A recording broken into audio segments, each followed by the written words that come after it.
Good evening, everyone. MaaziEzeoke here. Um, it's been a while for a couple of days now. We haven't really had conversation. Now, this evening, I am going to have a conversation with us, and we will have the opportunity to eventually also speak to the issue today.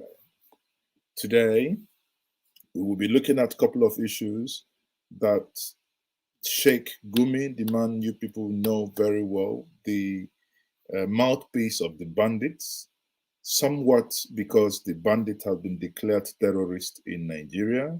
Suddenly, he now denounces the bandits. Having said that, we will also look at why Nigeria was red listed in the United Kingdom, that people in the United Kingdom can no longer fly into Nigeria and what that means. When we speak about that, we will then open the telephone line for many of you to join and say your opinion. What do you think? Are you planning, are you in the diaspora? Are you planning to come home for Christmas? Is your homecoming actually dependent on if your nation would allow you to come in?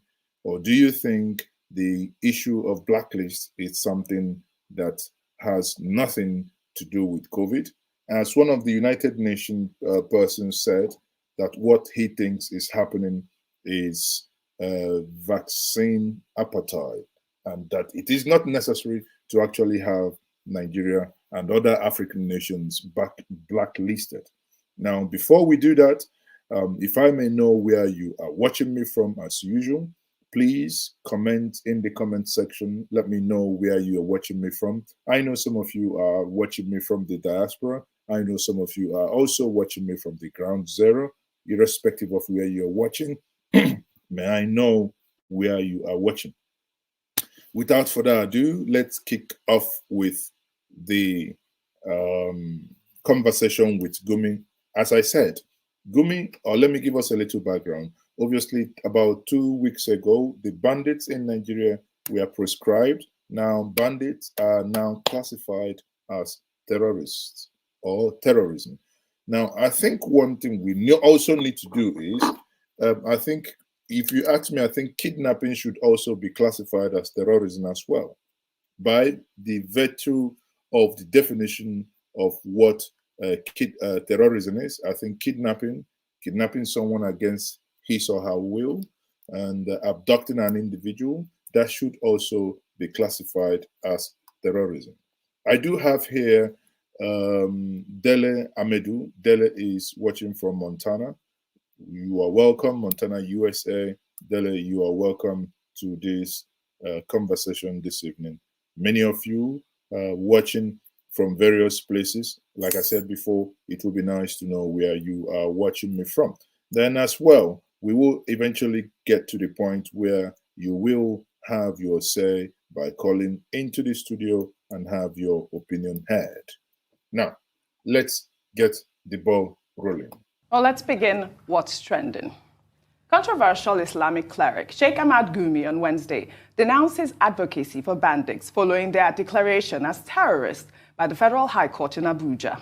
The cleric, who has been urging the federal government to grant bandits a general amnesty, as it was done to the militants in the Niger Delta, said his efforts were for the sake of peace and economic prosperity of Nigeria. But the campaign was sabotage. The cleric further stated that it was dangerous for him to continue to engage with the bandits now that they have been declared terrorists. The bandits have been viciously kidnapping and killing their captives across Zamfara, Katsina, Kaduna, Benue, and Sokoto states.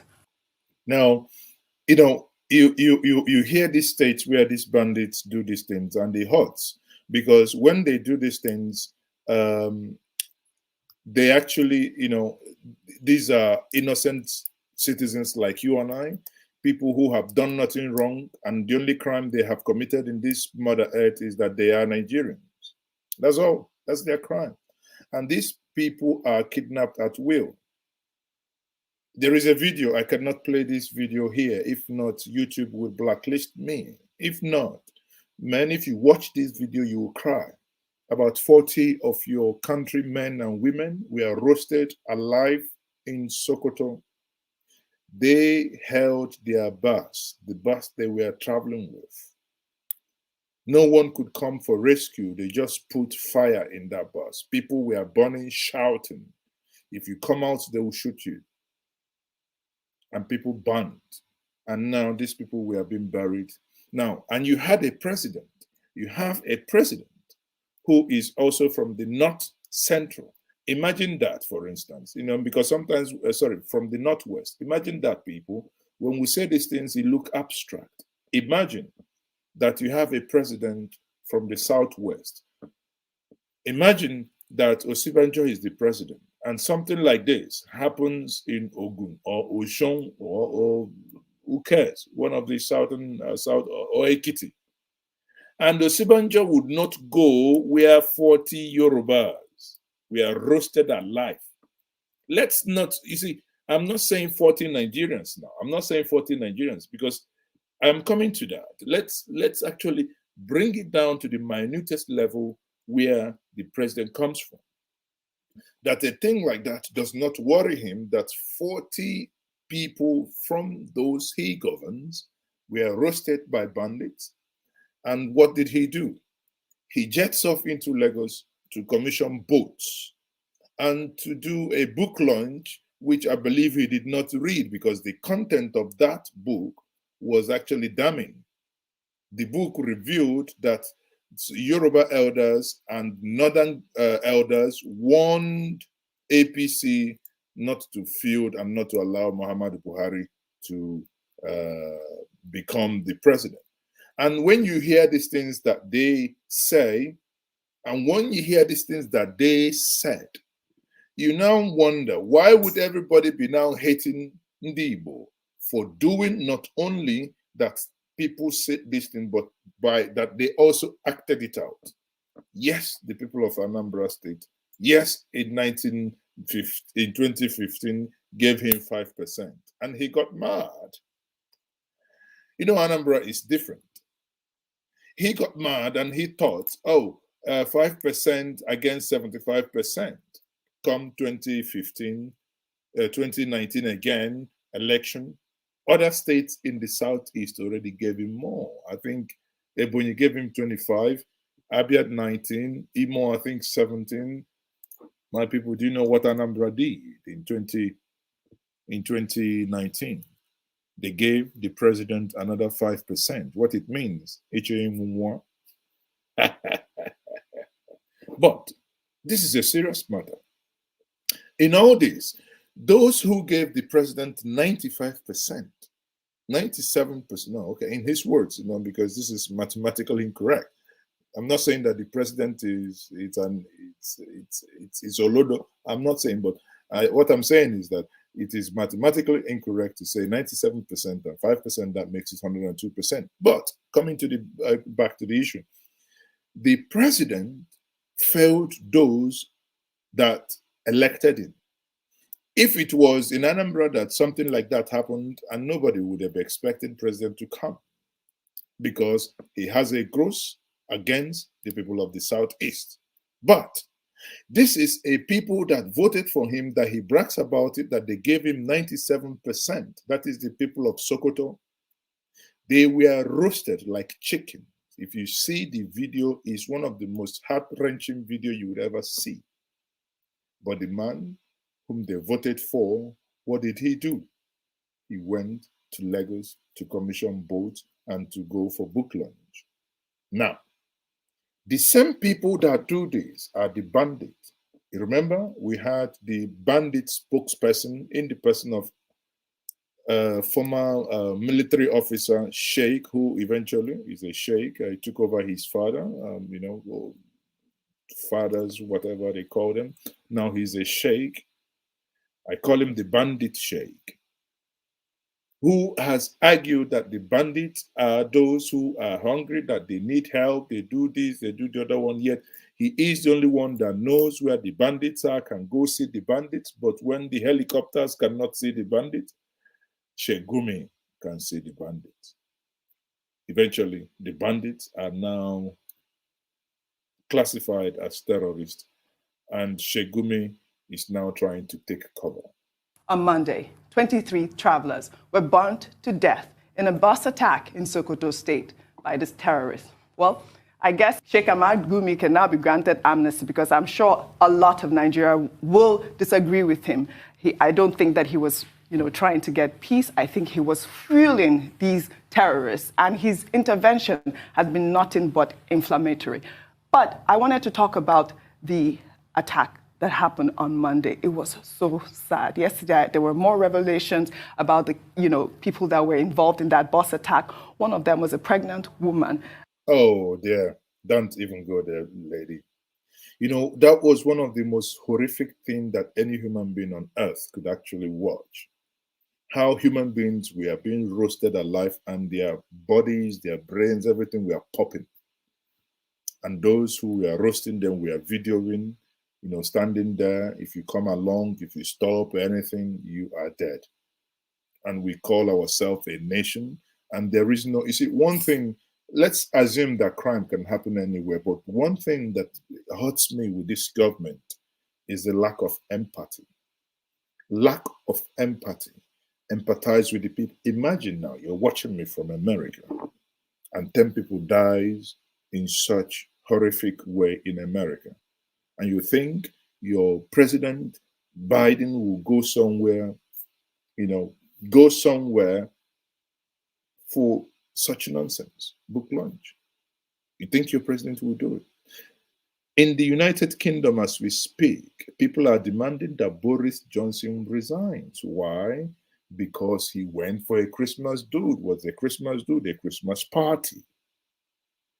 Because they said the corona cases is rising in the United Kingdom, and he found time to go for a party.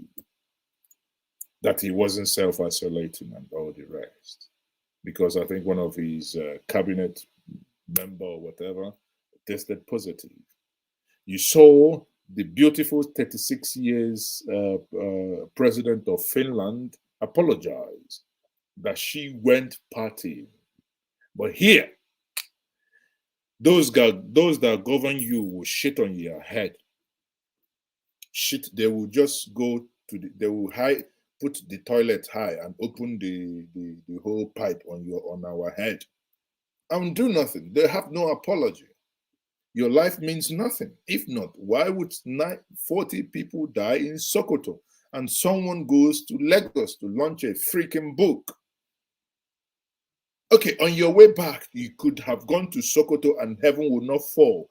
Why are you doing this? I'm not complaining for myself because obviously I am a proud 5%er. I am a dotted person. Don't bloody care. But those that voted for you, what happens? Why can't you show them some love? Do not show me. I'm not in the business of showing love. Don't show me. Just do your freaking job. But here we are, a president who could not. Empathy. May we never have any other person govern this country without empathy, because that's honestly, it's mind-boggling. It's sickness. It's sickening. Where you should make emphatic statement, where you should make statement by your body language, by everything in you. No, we fail to do that. But again, let's allow the Arise team to talk about the dead. And she actually gave birth and was burned. It was so sad, so difficult for me to bear, really.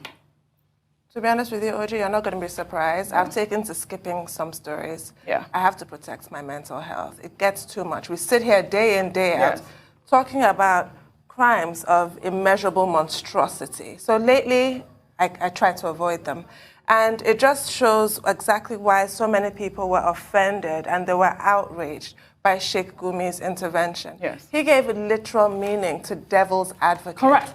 It's one thing to talk about how the Nigerian state has failed us all. So many public figures do, from Professor Tomari to Sheikh Gumi, about how the Nigerian state fails its citizens and make them, resort to all kinds of things. It's quite another to then demonize the victims and sort of present some kind of hagiography of deranged criminals who burn people alive. This is just the latest in a litany of horrendous crimes that they have committed. So I'm really glad that he has seen the error of his ways and has decided to stop his completely wrong-headed advocacy. But I regret the fact on his behalf that he stopped short of apologizing to Nigeria. Absolutely. For ever taking the side of people who are unleashing this manner of terror on the rest of us. Hey, stop. It's not about taking the side of those unleashing. If Nigeria were to be a state, if Nigeria were to be a state where rule of law, where people, where lives were valued, by now, we should be talking about Sheikh Gumi, take us to where you were negotiating with them, where you were talking with them. Sheikh Gumi, you should be leading the way, and we will be coming with our AK, armor tank, and all the rest. It is the duty of the Nigerian army to send them to their maker. When they get there, let them have their 7, whatever virgins they want to have, let them have it. But the duty of the Nigerian army is to ensure that they meet their maker very, very, very, very quickly. It's as simple as that. There is no two ways about that. But here we are. I tell you, I'm sorry, if you want, you can bet me. I tell you, this is the end of the story. Sheikh Gumi says, okay, I'm no longer part of the what's it called? I'm no longer part of the bandit. Kaganini, no bandit, bandit ni yamotu. We finish. That's it. And everybody goes home. At least nothing happened. Sometimes, honestly, I want to come online sometimes and I think, listen, I also need to protect my mental health because you can't be talking about Nigeria and be normal. Honestly, can't be talking. Nigeria makes you sick every single day. You just cannot be normal. He owes us an apology, quite frankly. Agree with you, Tunde. Dr. No, Martin. I do not think that the issue is about an apology. If you are waiting for an apology, you will not get it. I'm not waiting The for an apology. position that Sheikh Gumi has taken is even in itself a critique of the Nigerian state and the response of the Nigerian state to his various recommendations in the past. One, he had taken it upon himself to engage with these bandits. He visited many camps, some of those camps, the main hideouts of bandits and terrorists in Nigeria. And on the basis of his interaction, and he had a team of persons, who went around with him, including our good friend, Professor Usman Yusuf. He gave feedback to the Nigerian authorities that these bandits are bandits or terrorists or whatever you call them because of their anger against the Nigerian state, because they feel they've been deprived, because they think the Nigerian state has not been fair to them. And his consistent recommendation was that the Nigerian authorities should engage with them. He likened them, those bandits that he engaged with, to Niger Delta militants, and he asked for amnesty for them. On all of these scores, many Nigerians disagreed with him because they thought that he was comparing apples and oranges. Yes. And of course, somewhere down the line, there was also some indication that the Nigerian government had invited him for questioning, but he denied that. It did not happen. On many occasions, we had said perhaps the Nigerian government should engage him, listen to him, if there's anything useful in whatever he was saying. Now, the position of the Nigerian, a significant majority, is that, look, these are not just bandits. They are terrorists. Within the purview of the definition of terrorism, in the Terrorism Amendment Act, Terrorism Prevention Amendment Act of 2013, whereby if for political reasons you wage war or raise arms against the state, then you are classified as a terrorist. Yes. If you use the means of intimidation and coercion, to achieve your political ends, then of course you are a terrorist. If you disrupt the lives of other individuals, innocent people, in a manner not prescribed by law, then of course you are classified under that law as a terrorist. Now, DPP in the Federal Capital Territory, the PPP in the Office of the Attorney General of the Federation, recently sought an ex parte application before a federal high court in Abuja. and the Federal High Court in Abuja handed out the ruling that indeed within the definition of that Terrorism Act of 2013, bandits are also terrorists, okay? And that was celebrated by persons who had been asking for that kind of resolution. And the Attorney General also said, well, this is the position of the law as of today, and that has not been challenged in the court of law. Okay, so what do I think of Sheikh Gumi's statement? I think Sheikh Gumi is merely protecting himself. It's an act on his part of self-preservation. I think, you know, for me, one of the things I also think is that probably he's kind of scared now. He's kind of scared that these guys might think he has sold them out. But again, we know ab initio what he was doing. The question is, and that's where we, you know, if you wish to call, you can call the number on the screen. Do you think Sheikh Gumi should be prosecuted? Do you think Sheikh Gumi should be prosecuted for advocating for bandits, for being the mouthpiece of the bandit, for being the lying machine of the bandit? Do you think that Sheikh Gumi should be protected? Because what the law says clearly also is that if you aid and abet terrorism, then you are liable under the law. Yes. So it is interesting to see Sheikh Gumi seeing the court of law because he's not. All of his. I mean, he's an educated man. Yes. He's a medical doctor. He was in the military, so he knows the security implications. So if the position of the law is this, then of course, you know, as a very clever person, he will quickly say, oh, he will not intervene again. Indeed. Because he doesn't want the Nigerian state. He probably thinks the ruling was targeted at him. People in his position may be tempted to think in that direction. But whatever it is, the Nigerian state has a responsibility beyond Gumi and whatever he thinks, and no matter how clever he thinks he is, to deal with the issue of terrorism in Nigeria, of banditry, of criminality, of impunity on steroids in Nigeria, in different parts of Nigeria. That's the responsibility of the state. So Gumi may be a stakeholder who is making a contribution. The bigger responsibility lies with the Nigerian state to make sure that every one of us living in this territory, whether we are foreigners or we are citizens, whether we carry the Nigerian passport or not, that the Nigerian state, on behalf of all of us, exercises the international mandate that the state has a responsibility to protect everyone within its territory. That's the mandate for the Nigerian government. Very well said, Dr. Abati. Rufai. So before before we get to Rufai, let's take the first caller here. First caller, good evening. Yeah, good evening. My name is Dr. Chuman Emenike, calling from Texas. Okay, Emenike, you're welcome. Hello, go ahead. Thank you. I want to contribute my own quota concerning Gumi's assertion and position on bandits. Okay.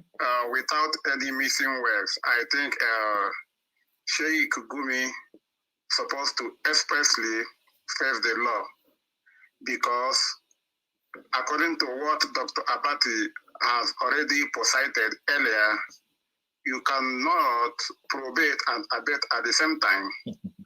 Trying to withdraw himself from relationship with bandit is null and void. I think federal government is supposed to hold him accountable, because he has on many occasions advocated for the bandits. Thank you very much. Thank you very much, and thank you for that precise contribution. Thank you. So, people, you hear that? Obviously, the last caller is saying that Sheikh Gumi should face the law. Question is, do you agree with the last caller that Sheikh Gumi should face the law? Let's hear your voice. Called in JJ Media Studio, and this is only a WhatsApp call only. The number to call is +234 708 004 2206. WhatsApp call only. So, you know, I think listening to this, I don't know. Let's before we go ahead, let's hear Rufai out and see what Rufai said. Forget the rhetorics of Sheikh Gumi when he said, don't call them terrorists, Yes. don't call them bandits. We will never forget that. Exactly. So any attempt to exonerate himself now is too late already. We'll never forget how he stoked the embers of fear across board. We'll never forget how he was the go-to negotiator to bring back people that were kidnapped. We'll never forget all this he did. How he went into the bush, he had conversations with them, and how this continued. We'll never forget how he compared these bandits, these killers, these terrorists, to Niger Delta militants that we all know what they were fighting for then. And once amnesty was given, they stopped whatever fight they had and they made peace. We saw the oil spill in Nembe. We saw the effect on people. That's what those people were fighting for. These were criminals that were supported by a certain man that was once a captain in the Nigerian army. And that is, honestly, I think Rufai, is doing a good job in re-emphasizing this, because that must be said, that this guy, as Ruben Abati said, is a medical doctor. To become a medical doctor, guy, this is not something you just do. You have to know your onion. You need to have some level of intellect and perseverance. And this is one man who had it. He joined the Nigerian army, so he understood some fundamental, issues around security. However, it appears as it is, whatever he was fighting for, trying to be a mouthpiece for a certain people, made him and blinded him. I have another caller on the line. Good evening. You are speaking to MaaziEzeoke, and this is Njanja Media TV. Good evening, MaaziEzeoke, speaking to Chidi from South Africa. Okay, Chidi, how are you? Okay.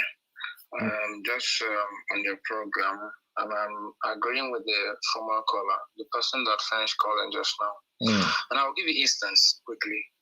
This Sheikh Gumi is the person that said that IPOB destroys government properties, but the bandits only kidnap children.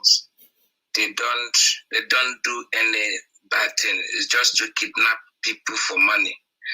I mean, when you come to think about it, when you're a child and you are kidnapped at the point of gun, the trauma of it lives with you forever. So for me, if Nigeria is actually a civilized place or nation or country, should I say, Gumi should have been prosecuted long ago by his assertions, all that he has been saying in defense of the bandits. You just call them bandits. What is bandits? What is their nationality? Where do they come from? Do we just call them bandits just to beautify them? Well, that's so he deserves now to be by law. Now you're allowed to call them terrorists, because that's what they are. They just cause havoc and terror. Yeah, of course. So that's what I just said. I'm agreeing with the last caller that this man should be prosecuted, because if I should be dating back to all that he has been saying in his interviews and all that, how he will sit with them, and take pictures and all that, he knows where they take people to when they are kidnapped. Yet he has not been able to help Nigeria to track these people and end. Well, I think in fairness to him here, I might disagree with your last statement. In fairness to him, you're saying that he has not been able to take Nigeria to where they are. The question should actually be, is Nigeria actually interested in knowing where they are? Because if they were interested in knowing where they are, they would have put him under pressure and compelled him to show them where they are. You see my argument. Thank you very much for your argument is okay. Just let me say something before I go. Because he said something regarding Nigeria being interested and forcing him to. If Nigeria is not interested in knowing where those people are, that means Nigeria are part of the trouble that people are facing. Of course. I mean, it's It's just like saying that the woman is pregnant. You're looking at the tummy. That's what it is. Yeah, so it's a simple logic. If Nigeria is not interested in knowing where they are and dealing with them, then they are they are even the problem. Thank you very much. Thank you very much for your call. So, people, you see, 2 people so far called, and they are all agreeing that Sheikh Gumi should be investigated. We will never forget how this same Sheikh Gumi tried to sow discord in the Nigerian army. We remember the case of Christian and Muslim soldiers. Yeah. So what is he saying now? Do they think we forget so much in this country? No, we don't have amnesia. Anybody that has been found to be part of this must face the full wrath of the law. We'll never forget that he aided and abetted and emboldened these terrorists. Let's not forget that. We'll never forget. He came here on a rise. And I remember we put a question to him then. Then where does your allegiance lie? Yes, you did ask that question. We put a question to him. Then where does your allegiance lie? If you support these people, it still goes back to the fact that, you see, when we can't tell ourselves the truth in a country, when we all deceive ourselves and we can't collectively call out evil, and like I said yesterday, like President Eisenhower said, when we live in a country where people value privilege over purpose, we can't see evil and call it out collectively, but because it slants and favors our side, then we have lost it. The man in us died. Yes, all right, the man in us We'll take died. another story. So again, I've got another caller here. Good evening. You are speaking to MaaziEzeoke. Hello, caller on the line. You are speaking to MaaziEzeoke. Good evening. Can you hear me? Yeah, good evening. Go ahead. Who are you? What's your name and where are you calling from? Yeah, my name is Alexander. Where are you calling from? I'm calling from France. Okay, Alexander, go ahead. What's your contribution? I just want to give just a short contribution. Remember that this Gumi went to bush and snapped a picture with all those bandits and kidnappers one certain time in the bush. So whatever their government are talking that they know everything about Gumi is doing. But only one thing I want to say is that this matter is not going anywhere because government cannot go and produce Gumi, but they know they are not themselves. That's my contribution. Thank you very much for making it snappy. Thank you. So he says that Gumi has been taking pictures with the bandits, no meaning he knows where they are, and the government are also, if they really, really want to do their job, they should be able to find him. I have another caller on the line. Good evening, caller. Where are you calling from? Hello? Yeah, hello. Good evening, caller. Where are you calling from? Good evening, Maz. This is Mike. I'm calling from Dublin. Okay, Mike. MK Wonder. My contribution to this is simple. If we walk like a dog, we quack like a dog, it's a dog. There is something that doesn't add up with this whole thing. Why now? Why the sudden disassociation suddenly pop up? Yeah, because it's very simple. Because the court, the court has now said, yes, the bandits are terrorists. So knowing the tag and knowing the consequences of what it means to be aiding and abetting terrorists and being a spokesperson, being the lying machine of the bandits, or rather the newfound terrorists, he'd be obviously understanding the consequences. That's why he is now making the U-turn. It's that simple. But let's dissect from the beginning. Okay. This guy, during Goodluck Jonathan, was declared wanted. He suddenly reappeared during Buhari administration.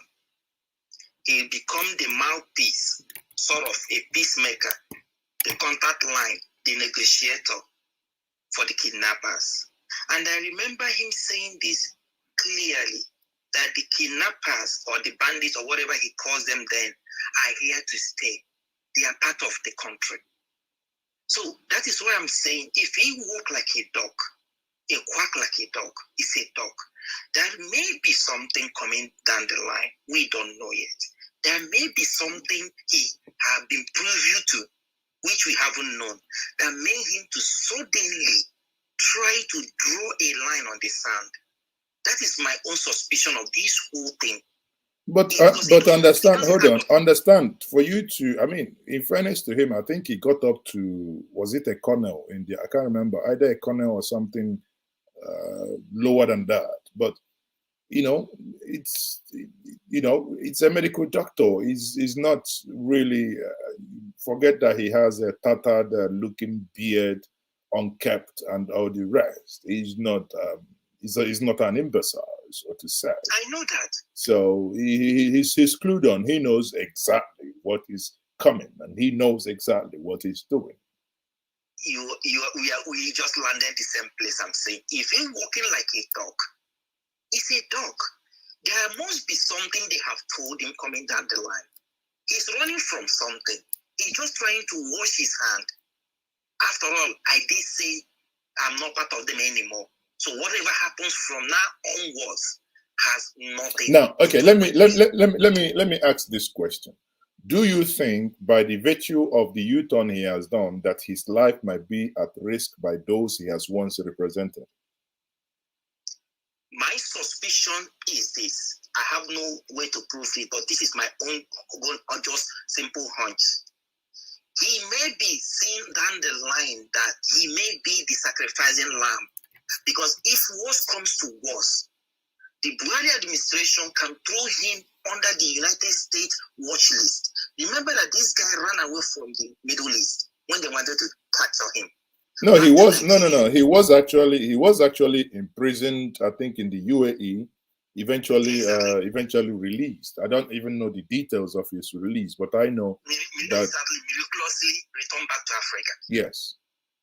So that's what I'm saying. So he has been a person of interest, actually, internationally. Yeah, that's what I'm saying. Because if he's a medical, somebody of an interest, to throw him into the water will be easier for the federal government. Oh, see, we are fighting the terror. One of them under suspicion, we have thrown him in.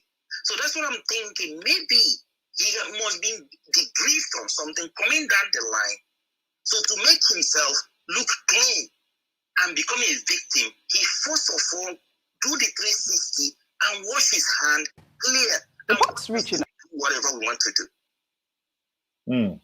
I see your point. You know, obviously, your part of the deal is like every other person. You want him prosecuted, right? Yes. Thank you very much for your contribution, Wanda. Thank you. Okay, thank you. So again, 4 people, 4 and the same. You know, when they say that when a child is pointing finger somewhere, if the mother is not there, that means the father is there. It means that majority of the people on this platform are agreeing to the fact that Sheikh Gumi should be prosecuted. Now, once more, thank you for joining us here. I am still MaaziEzeoke, and this is the Street Parliament. The Street Parliament, sadly, yesterday I couldn't have the Friday hangout where we hang out and, you know, with a bottle of something. It could be water. It could be, you know, it could be something. Some of you who love fermented kunu will say it could be fermented kunu, you know, it could be anything. So the Street Parliament is what we do on Saturdays. And we are discussing Gumi denouncing bandits. He's no longer a spokesperson for bandits. And we asked the question, should Sheikh Gumi be prosecuted for standing with bandits and for defending bandits who are now known as terrorists by their real name? Again, at the beginning I said, we have this incident that happened, I believe, on Monday in Sokoto, where over 40 people or fellow citizens in Sokoto were roasted alive by these bandit terrorists, as the case may be, and rather than your president who beat his chest that the people of Northwest and the people of Sokoto gave him 97% in the electoral time, but when it comes in times of conflict, what he does, like every other, I don't even say leader, but are they what calling leaders or rulers? Like every other ruler, basically in Nigeria, they go awo, they run away when you need them most, when you need to go console the people, when you need to show some level of empathy. They all do what? They all run away. On the other hand, we have a man who, in the person of Sheikh Gumi, who is now running away from the tag he associated himself with. Indicate that police officers and civil servants in the federal government's ministries and agencies have been advised to spend their salaries for the month of November wisely, because their salaries for the month of December may not be processed until January 2022. In the memo circulating on social media, the Inspector General of Police, Usman Alkali Baba, on December 3rd, informed all departments and commissioners of police across the country of the delay in their November salaries. Well, according to the FMC's head of finance and accounts, the delay is due to the recurrent trends of shortfall in budgetary allocations. Well, in the meantime, policemen from different formations and commands across the country have raised the alarm over the non-payment of their November salaries, insisting that the development has compounded their suffering. Well, so official, it is official now. Please, so let me tell you, let me give you a disclaimer. If you're traveling to the east, if you're traveling starting next week, whenever you see a police officer, please don't argue. They are very unlikely to receive their salary. Make sure you have 100 naira note. I'm begging you just for your life. That is, if you're watching me from the diaspora and you're flying into Nigeria next week, I'll tell you this. How to stay alive, 101. Have some change in your account. Police, according to this report, are not going to receive their salary, December salary, till January, sometime in January, if at all. Why? The government is broke. The government is broke. You get it? You get it? What's the full meaning of CV? CV is crazy, madness now.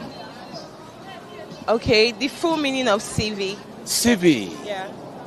Okay. Okay, CV is an abbreviation. What's the complete word? C. Yeah. V. Yeah. Certificate. You get it? Okay. If you don't get it, forget about it. You see, this December, you understand what it means? What it means that police is your friend. You get it? Police, this Christmas will be your friend because the government is not paying them this Christmas. Again, I tell you, please, I want to see you in January. To stay alive, make sure you have change. Don't ask me what you're going to do with the change. It means this Christmas, 2021, you and I will be the ones to pay police salary. Before, they were doing what they were doing when they were receiving salary. Now, it is official. They are not going to receive salary. Please do not play with your life. That's my candidate. In another development, a kidnapper's den was discovered behind a police checkpoint along Auchi-Abuja Expressway by travelers accessing the route last week. In a video that has now gone viral, bullets, lighters, and tear gas canisters were found in the building that was believed to have been housed by an insane man. Well, let's take a look before. Now, this story in Auchi, I think we posted the full video sometime last week, but this story is something else. Imagine a police checkpoint where police will come every day, they will mount there. When the sun starts being too much, if they want to eat, they just look back like this, go into the same abandoned property. Abandoned property. That's where they keep their cash. That's where they do everything. The same place, is a kidnapper's den. The question is, do you think, you watching me now, do you for 1 second think that the police is not aware that that place is a kidnapper's then. We'll come back for a discussion on both stories. This is the 2nd of December 2021, and something happened. Now, this is the building, right? And in front of that building, because there is this road, third road there, in front of that is where the police checkpoint is. And the police, when the sun gets too much, they go inside this place to cool off. So, and this same place is where kidnappers are being kept, in Auchi. Do you now think that the police is not aware of the business going on there? Before I go on with this, people, please, if you're joining me for the first time, if you're seeing my face for the first time, kindly please like this video. I'm begging us, just click the like button. YouTube is suppressing viewership. It's the only way we can bypass it. If you're watching me on Facebook, if you're watching me on YouTube, just click the like button. Make it turn green or blue, whichever color. At least there is something must make it turn something. Again, this is a street parliament where you hear your opinion. We'll finish this story. We also want to know what you think about this story. Let's Around Auchi Abuja Expressway, a bus load of passengers were kidnapped, and the driver was also kidnapped. And it was said that see the bus in question. See that L300 white color there. All the passengers in that bus kidnapped, vamoosed, just like that. This is the road where the police normally is. at this particular place that the thing happened, there's always a checkpoint here, mounted by policemen, where this thing happened. And behind there is a house. And it was also said that a madman lives here. But can you believe we found this here? We found this here where the kidnapping happened. Where in the house where they said the madman lives. This is what we found here. This is what we found here. These are both expanded cells and I think this is a tear gas canister. This is the house. This is where they camp. This is where they hide people. This is where they hide their kidnapped victims. And there's a checkpoint right in front of this house. Yes, ma'am. There's a checkpoint right in front of this house where all this is happening. Yes, ma'am. Right where there is supposed to be security men, law enforcement agencies. This is happening. Would they say they didn't see, they were not here when this happened? And this is not the first time, according to people here, this is not the first time this is happening right in this very place. I mean, this is what you get when you don't pay policemen salaries. I mean, this man is accusing the policemen that were stationed in that location of, you know, being complicit in the kidnap that just happened there. I believe this happened on December 2nd. It is quite appalling what really is going on, Tundu Abiola. It's really scary. You have people who are unpaid and they're armed, they're angry. It's a recipe for disaster, quite frankly. And I think that memo is completely unconscionable. We really need to be beyond this point now. There is no reason, no justification. We have labor laws in this country. And this goes back to the NSAS protest and what they were trying to achieve with those 5 for 5 demands that were completely overshadowed by the lunacy that happened in the aftermath of the protests and the claims by some people that, oh, it was about regime change. It was not about regime change. It was about police brutality and addressing the root causes of police brutality, which include police welfare. And that memo, how do you write to people that your work, your labor is going to go unpaid? I mean, it's a slap in the face. And on the other hand, you have President Muhammadu Buhari last week at the National Summit, I believe it was the 3rd National Summit last week, talking about diminishing corruption in the public sector, talking about ghost workers. So there are people padding the wage bill, siphoning money from the Nigerian government for ghost workers, and on the other hand, people who are actually doing the work and not getting. You know, the sad thing is, 6 years on, we still have this reoccurring nonsense called ghost workership. In the police, you hear they put in so many names on this. And I say one thing, the government is accomplice. The government is part of the problem. You know why? Very simple. Ghost worker collects not cash. Money is being paid into certain account. People, if we want to stop it, we can stop it today, not tomorrow. It's very simple. Money comes into your account. You receive that money. Ghost worker. 15 years imprisonment. No questions asked. It will stop. Because how can you tell me that you will do your what they call the verification exercise? You have 1, 2, 3, 4, 5, 6 persons accounts go, money is going into one person's account. The person will be maybe in a month receiving like 15, 20 million because he collects this money and he goes year on year on year on year on. What we hear, oh, we have stopped 56,000 ghost workers. We have stopped them. What I want to hear is that I have jailed 56,000 ghost workers and it will stop. But again, is the government interested? No, they are not interested. The same people that told us, oh, generator, to generate light is an aggregation of generators. When you aggregate it, it goes sweet for mouth. Nonsense. When you aggregate it, the PDP government is not doing well. All we need to do, within 6 months, Nigerians will have light. 6 years later, 6 years later, 6 freaking years later. Before the former government left, we were generating 7,000 megawatts. Now, what can we generate? Less than 4,000. 6 years later, we come to fight corruption. Oh, anybody who's telling us anything about petrol is a scam. But what are we doing? Aren't we paying the petrol? Aren't we paying the petrol? You get it now? You get it? You get it? Okay. If you don't get it, forget about it. You get it? You're getting it to tell you that the government is nothing but a scam. But what can you, in fact, sometimes I feel like if we can get powers, supernatural powers, to actually deal with them. I have so many power. I have a bit of shaker. I have never touched those ones. I have the Bush Kabash. Yes. I have Ganduka Gandusa. Mbeg, Iwalonios.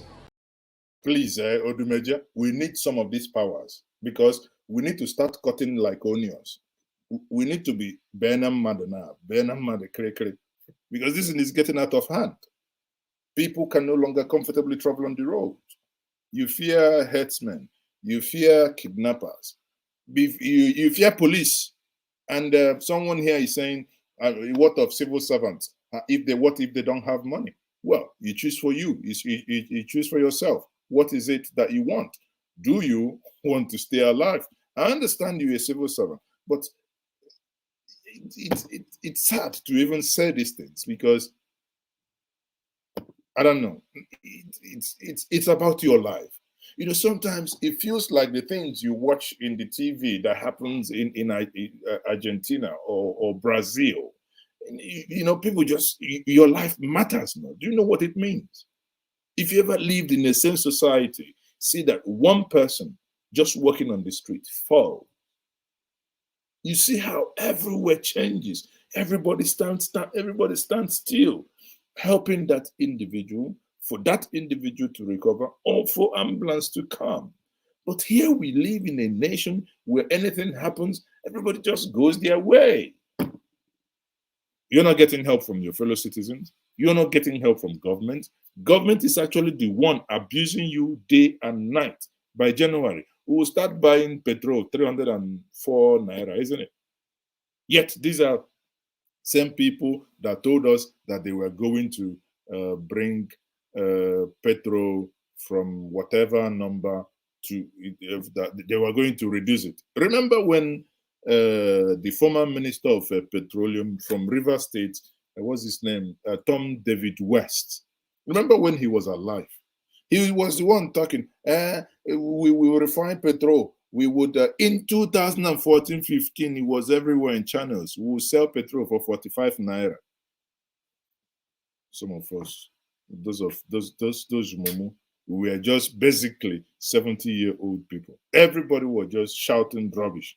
Everybody became a mathematician. Tunde Bakari, they all started subsidy-made simple, what he termed SMS, turned his pulpit into a jargon, rambling place. 70. How many times would they tell you before you know that Nigeria is not for you? Tell them. How many times would they tell you? How many times would they tell you? They tear gas you. How many times would they tell you before you know that Nigeria is not for you? Ah! Now they never leave you. They have left you behind. Photo, not be juju be that. Wallahi, na juju they do us, because when they do us this juju, we do like this. We do like this. That's how the juju was doing us. We do like this because we weren't seeing economic is doing like this. It's doing like this. It's blinking. You see, it's blinking, it's shaking. It's blinking, it's shaking. When this man was saying our economic is doing like this, I never understood it until the time that we are no longer able to. Our economic is doing like this. It's doing like this. It's blinking, shaking, blinking, shaking. So you see, our economy is blinking, shaking. It's blinking and it's shaking. What do you do? In fact, Nigeria is in the past pathetical. That's what Nigeria is finished. It's in the past pathetical. You will be a past participant. Yeah. Hey! Ebu one day we go me. Say yesterday you are a past. So very soon you shall be past. Party. One day, say tickle. It's finished now. It's tickle because we are in the past pathetical. That's what it is. It's sad. It's sad. And sometimes why someone doesn't come often online, because it just makes for your mental health. It makes you sick. It could not see these things. Some of the things that are very easy to fix. Some of the things that are very easy across all strata. You see them, everyone just going nuts. I don't blame Wike, he says. Those governing us. If you didn't dare. If you don't know what to do with your head, you don't know what to do with your head. If you didn't dare, you didn't dare. You didn't dare. See? If you don't know what to do with this. Now, we have to endure. It's almost coming to an end. So I would say endure 18 months, 17 months more. We'll see. We'll see. But indeed, heartbreaking. Paid. This system is really so bad. And then let's not forget Ipis. Wasn't Ipis supposed to help out with things like this? Yes, they are. Actually, we must never go back to those days. I recall a few years ago, I believe it was Oshun, Imo, there were a few states that did not pay civil servants for 8 months, 10 months. How are people supposed to survive? You did talk of Oshun. My own neck of wood, the next to my state of Abia State, has not paid medical doctors. They accused him, Abia State. Medical doctors, they have not been paid for 30-something months. 30-something. Do you know, be that? What level of manner of wickedness is that? And how can people in good conscience, allow such madness to continue? Let me find the article quickly. Let me find the article, because this is I got to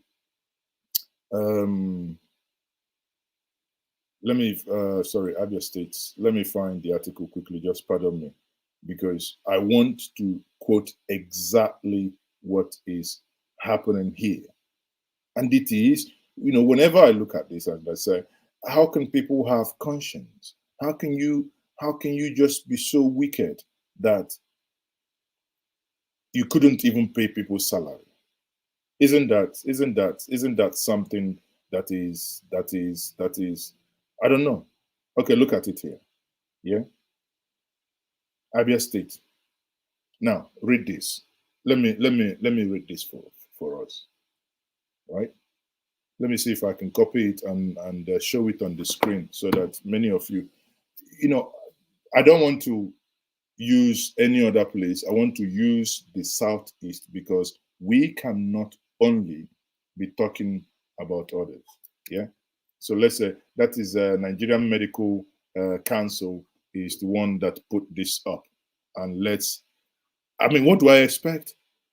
I expect the governors to come out, and I ask them to debunk it. And once they debunk it, they think we're all idiots. They think we all just, that's it. Look at it here, people, right? I hope you can see my screen now. Look at it here, people. See? Abia State owes doctors up to 23 months' salary. Owes medical doctors. I can even send the link on the chat. You can read for yourself. Look at it. And these are people who call, say, the Nigerian Medical Association on Thursday, that's 2 days ago, urged 3 states to pay up doctors' salaries and allowances. It said Abia has not paid doctors for up to 23 months. Up to 23 months. Nigerian Medical Association President Professor Innocent Oja spoke in Abuja during the briefing on the outcome of its National Executive Council meeting in Sokoto. The media reports, he said the NEC expressed its disappointment with the failure of Abia, Ondo, and the Ekiti State to pay salaries in full and other allowances of doctors and health workers up to 23 months in Abia and down to 4 months in Ekiti State. Okay, you see it? 4 months of 23 months. 23 months. Somebody has been going to work. Somebody has children. Somebody has responsibilities. And you want a man who is a medical doctor to treat you right, to make you well, when you haven't paid him for 23 months.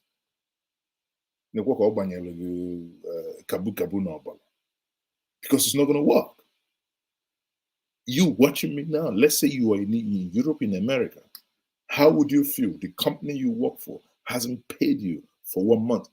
The day people miss, let's say there is a payroll issue, people miss their payment by 6 hours. Many people, many staffs already has gone into almost bankruptcy because their mortgages will begin to fail, the electricity bill will begin to fail, whatever. That's how the system is. It's per hourly basis. But here in Nigeria, and we are discussing it. We are discussing it. There is no outrage. 23 freaking months, 2-3 months. Someone has not received salary. Find the words. Yeah, some police are saying they can't go to work. Officers. Yes. How? They're going to take it out on the citizens that they're meant to protect. This is why you have kidnapping done. Yes. This is why you're going to have people getting pulled over on the streets willy-nilly this whole month. I'm sorry, the rest of us, we should brace ourselves. This is a disaster. Absolutely. Rufai, your comment on the story, please. Every day we keep making monsters. But you see, I still believe in this country, that things can be better. But sometimes, when I say I believe in the country, and people say, Rufai, you are mad. It's things like this that make them say you are mad. How can, in a country that have laws, police officers are treated this way? How can? Now, imagine in the UK, imagine your local constable, imagine your metropolitan police, imagine imagine NYPD or whatever it's called. Imagine your local county sheriff hasn't been paid in 1 month. He will be kicking, he will be kicking, but here you have police officers getting into Christmas, and you just have a flimsy letter saying, we are not sure you're going to get your salary until January because someone somewhere somehow probably have done something that he or she ought not to. And you want protection. Someone you haven't paid. You want him to give his best. You want him to give his life for you. In the squashing sun, you see a human being standing with shoes bended like mekuturu. Shoes bended in that way. And you think that individual will be happy. How would that individual be happy? How? Tell me. That's what I say. I'm not kidding, honestly. For your safety, make sure if a bad 50 naira, put in your a bad, it can save your life. a body can save your life. I'm not encouraging that. But again, it has come to a situation where people, your life matters. Your family you're going to see matters. It is a crime scene. Uchenna M, I hope you're back from Nigeria. Nigeria is a crime scene.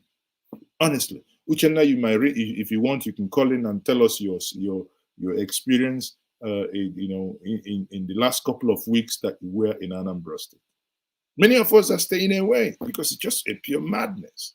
Pure madness. Feel sick, honestly. Christmas period. Salaries not being paid. They're Christmas period. Christmas period. They have families. Salaries not being paid. This and now unacceptable. you are seeing a kidnappers then close to a police checkpoint. I mean, how would you? Of course, they do. You know what they do? They do what we call abateke. That's all. That's what they do. That's why you see a kid. Jesus Christ.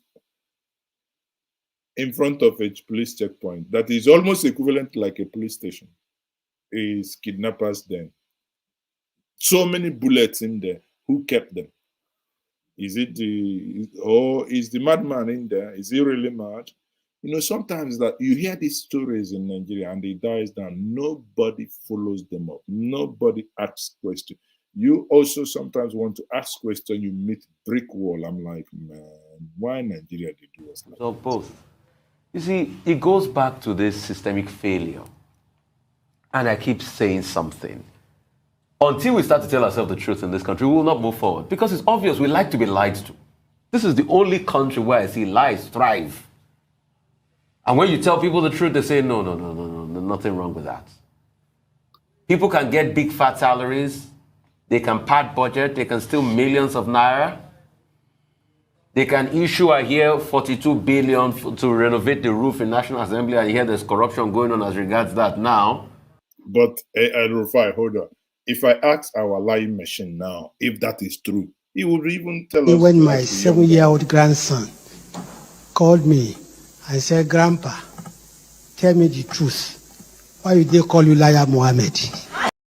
I did not call him Liar Mohammed, but again, what I'm just saying is that if we ask him now, he might tell us that what Rufai is saying is a lie.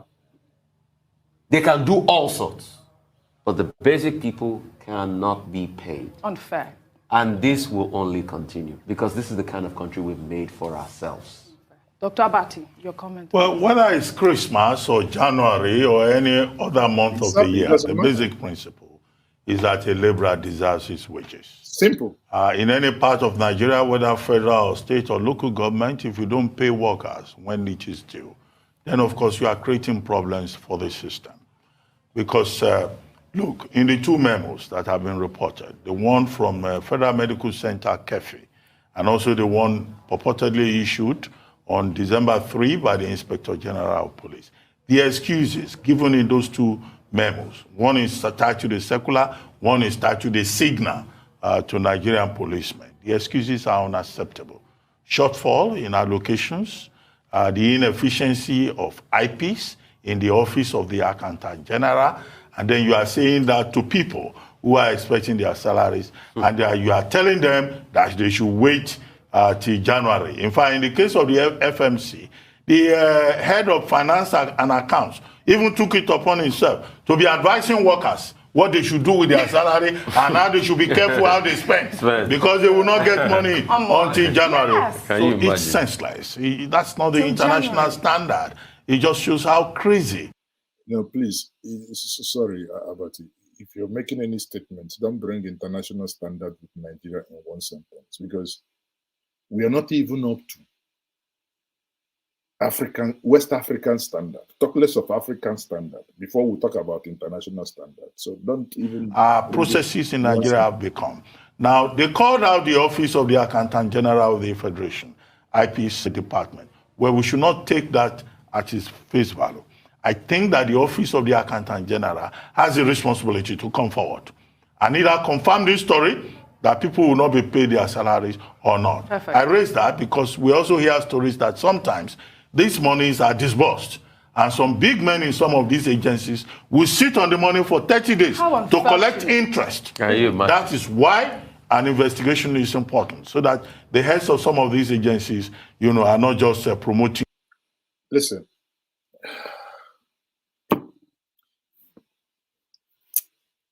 a nation paying oil subsidy more than they can ever use.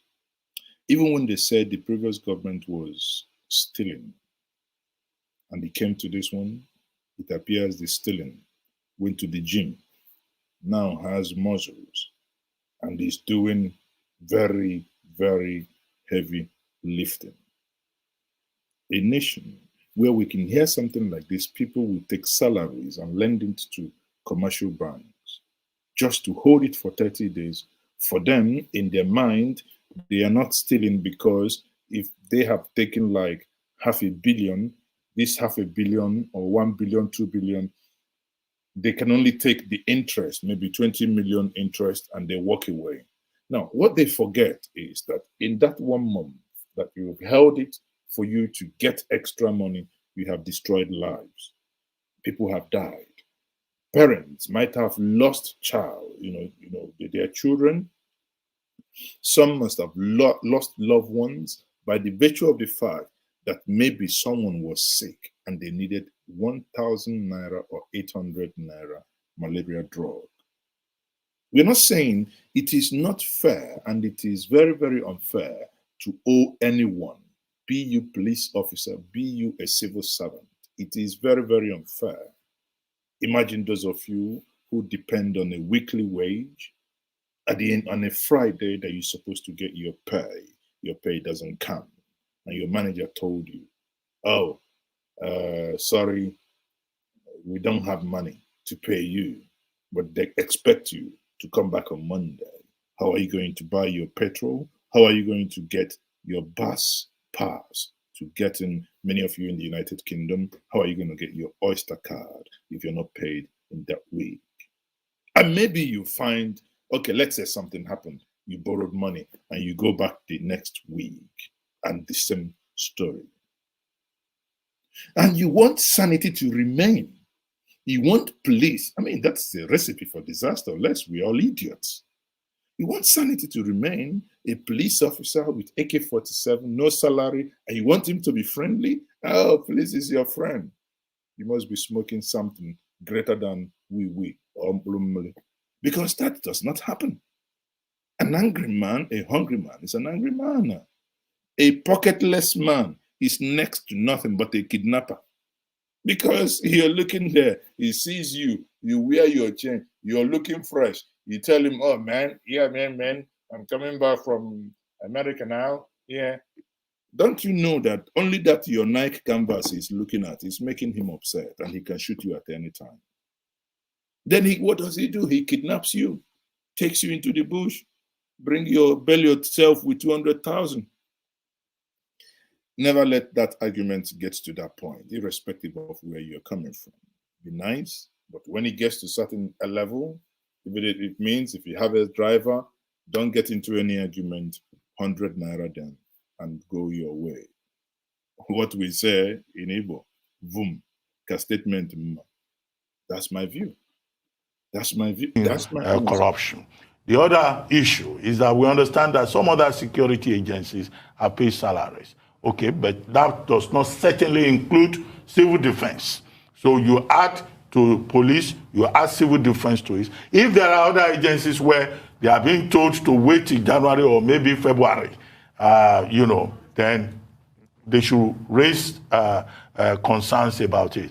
And I hope that government officials, political appointees, public servants will also not be paid their salary. I pray so. At Christmas. Yes. So. Because if policemen will not get their salaries, even then they too should not get. However, this should not be a justification for accidental discharge at police points across the country. This should not become a justification for extortion. But Abati, but sorry here, it's going to happen. It's going to happen. When someone is angry at the system, anything that has any sign of progress is irritating. And that's what we have. anything that has any sign of progress. It's irritating, and that's what we have. I don't know how else. I mean, it's this is very simple. Honestly, we are in for a big and because I've been hearing that if you don't pay policemen, then we should expect more police killings, brutality this Christmas, or extortion. No, I don't think that Nigerians should be put in a situation whereby we are being told policemen have not been paid and we have to put small money on our in our pockets so that as you move around during youth time, we have to buy our freedom. That is one when I see the blow grammar, but I never understand. Like, and they tell them that wait they have they study the blow grammar. Listen, you better they give you warning. Better hold some change, or you go to bail yourself. Each bus stop, you make you bail yourself. They no pay police. They no pay police. They no gree pay police. If you no bail yourself, or you go hear something. And when you reach to station, you get it. You get it? Okay.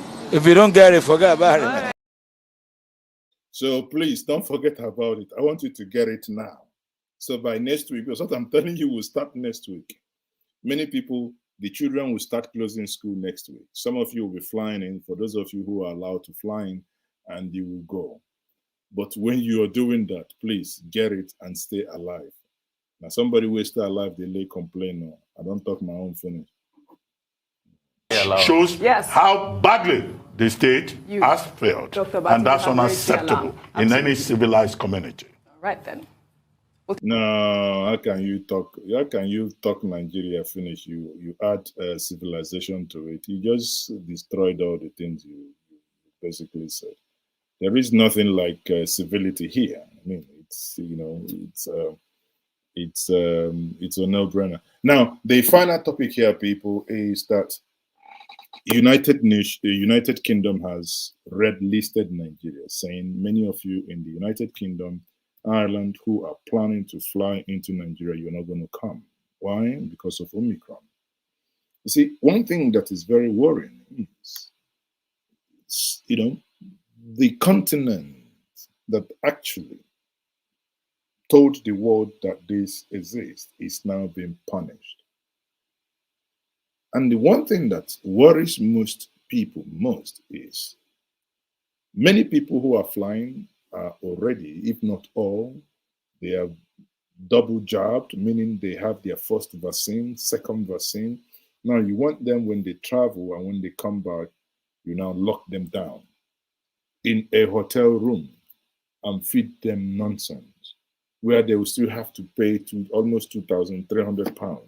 £2,300. This is not your flight money, So for many of you, £2,300 times whatever money is now is about 1.725 million for one person, right? For one person, you come back to your country, even if you're dual citizenship, even if you're whatever, you come back, you pay such money. I mean, that is crazy. Why? 2007, who buys, unless you're buying business class, you buy 1.725 million.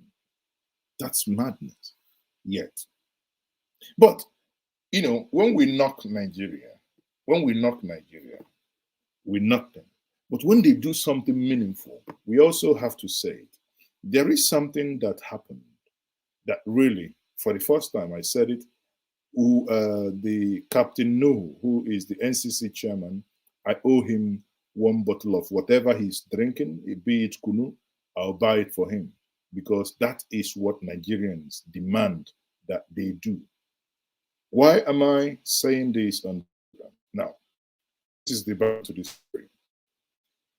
Nigeria had some issues with United Arab Emirates for a while. Eventually, it was resolved recently. Nigeria granted United Arab Emirates daily flight, every single day, they will come into Nigeria. Now, what you do in such instances is what they call reciprocity. That means you reciprocate to certain gestures on international scene. Now, the story gets interesting here. Ipis, the one by Alan Onyema, who has the license in Nigeria and in United Arab Emirates to fly into Jeddah. United Arab Emirates, rather than reciprocate to Nigeria, said no, they can only squeeze one slot for him for 1 week. Now, how do you feel about someone giving you what you actually requested? Now, for you to reciprocate, you give them one in return. And the following happened. Let me share this with us, and I will explain further. So the following here happened. I hope you can see that on my screen. Now, let me quickly read that for us. And this is obviously from the Nigerian Civil Aviation Authority. This letter was written on the 10th, that was yesterday. And for the first time, I really, I must say, felt happy for the first time. Because this is what people demand. This is what governance is all about. It says, following the lifting of the ban on Emirates Airline passengers flights to Nigeria by the government, the UAE-based airline applied to Federal Ministry of Aviation for approval of its winter flight schedule. The requested schedule consists of 21 weekly passenger flights, frequencies to Nigeria comprising of 2 daily flights to Murtala Mohammed Airport, Lagos, and 1 daily flight to Nnamdi Azikiwe International Airport. Did you get that? 2 times they'll fly into Lagos. Once they'll fly into Abuja. 3 flights a day. 3. It continues in the second paragraph. The Honorable Minister of Aviation graciously approved the winter schedule as requested. No removal without any hindrance or arrival slot requirement in the spirit and intent of bilateral air services agreement, that is the BASA, between Nigeria and the United Arab Emirates. It gets interesting from this point here. Now, recall, Ipis Airlines, the one that went to South Africa to bring people free of charge when the xenophobic attack happened. The only Nigerian airline that operates passenger flights to Sharjah International Airport in United Arab Emirates. They requested for 3 weekly passenger flights to 3, not 5. 3 weekly, not 3 daily. Recall, they have 3 daily. Ipis is requesting 3 per week. And it says, and was granted only 1 weekly passenger flight frequency. They were granted only 1 out of 3. The Director General of the Civil Aviation Authority, GCAA, attributed this action due non-availability of arrival slot at Sharjah International Airport. Now, they now said, in trying to explain to Nigeria what happened actually, it says, bilateral air service agreements, BASA, between countries are based on principle of reciprocity for transparency and fairness to both sides.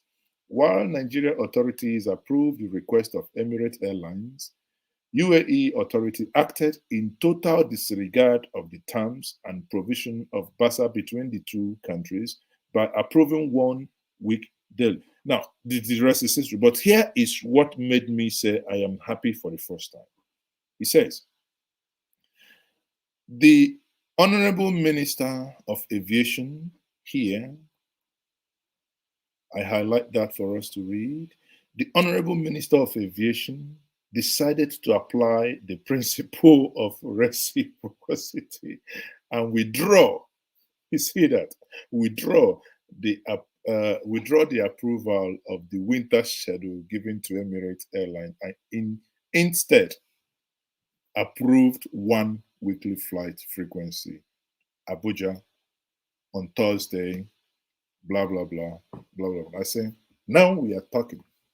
You choke me, I close your eye. If you are not a banana republic and you want nations to respect you, you see, when UK banned, put Nigeria on the red list, you know, one thing I just said, on this rare occasion that you miss General Sani Abacha, not that he was a good man, no, but there are things you take in a leader.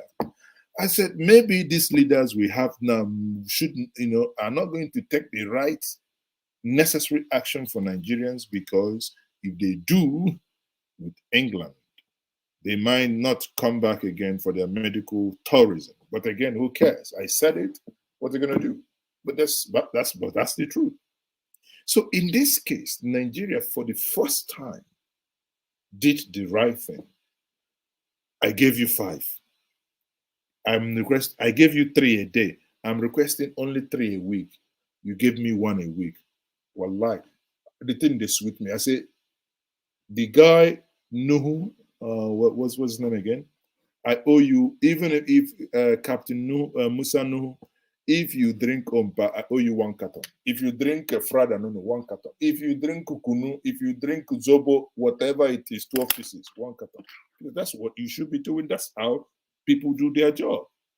You took me, I bulala you. Because that's actually how it ought to.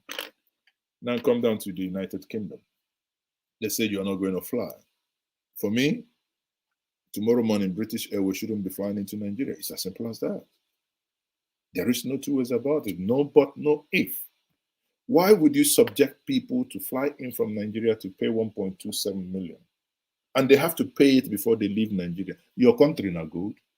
But because you have messed your own country, you have allowed terrorists, bandits, and whatever you have to overrun people, take over the places. That's why everyone is running away. Your president gets coffee, goes into his hospital in London, yet you have an Asoro clinic in Abuja, ill-equipped, billions budgeted every year, yet you leave them and run away. Even the one that is coming to say he's going to rule you, once he gets sick, he runs the same rundown. Rundown, that's where they run. He goes there, and everybody is trumping, he's the next, this and this. He governs certain states. Yet, after 8 years, he could not build a befitting hospital that whenever he wants to, he can go there for. And the one governing you, the Oga Patapata of them all, the one in the Asa in the Rock, in Castina. And I think sometimes honestly, I say in 2023, where is he going to retire to? Is it the Castina that is jagajagad already? I said, these children will come and knock at his door one day. Because it appears the man is sleeping. The thing is getting worse. North, south, east, west, everywhere is fire on the mountain. But again, what can you do? Mr. Nuhu, anyone will see this video pass on to you, I owe you 1 carton of anything where you did drink, but not 1 carton of crystal, because that one, we know they earn any money to buy you that. But at least you guys, for the first time, it must be said. If you do right, we say it. If you do wrong, as you people do, because that appears to be your main job, keep doing wrong. We'll keep knocking you people. You know, we're going to do our hand like this. Then give on to give you emotion. There's a way you do, you know, go enter, but you could just do on like Shamfa. That one they pay and pass. For this one, I say we are happiness more. Honestly, we are indeed happiness more, because that is what you're supposed to do. We're happiness. All right. Have you voted? I'm voted, yeah. Okay, I'm happiness, I'm voted, yeah. Tell me your feeling after voting today. Yeah, after voting, I'm feeling okay. What I want, I get it on the result. I'm getting the party I want is the one going on. Thank you for that. What are you expecting from these people you voted? I'm voted. They can do what you want. Stop. This one, he's not going to do what he wants. We only happiness more because he did the right thing. So no praise singing here. He did the right thing. This is the basic thing he ought to have done. And we say he's done well. So whatever he drinks, that will be provided for him. Because that is it. So what we expect is next week. You've dealt with UAE. If I listen, for some weird reason, I like what they've been doing to UAE. Yeah? You do us, we do you. It's as simple as that. Now, United Kingdom, Virgin is still flying in. British Airways is still flying in. Other ones are still flying in. Recall, Ipis in 2017, 2017, Ipis got the license to fly United States of America, to fly to India, to fly to United Kingdom. But United Kingdom hasn't given Ipis the right to fly into United Kingdom. And many people have argued, even if they want, let them go to Stansted, even if it's Luton, even if it's Gatwick, it mustn't be Heathrow. It's better for some people who want to probably fly London, Enugu, to go to, at least you're not dealing with any bandit on your way. If you're driving from London to Luton or Gatwick or anywhere, it's better to drive 2-3 hours. Even if he wants to go to Bristol, even if it's Newcastle, who cares? But these things are not done. And all we hear is they put you on red list. Yet we should be the ones actually putting them on red list. So people, on that note, I will say thank you very much for joining my street parliament. And hopefully tomorrow I will make up my Friday hangout that I missed. Thank you once more. Let me go and find something. Cool myself, me where they talk. I need to drink something. Let me go and drink my tummy. On that note, I say good night, everyone. Bye-bye. Bye.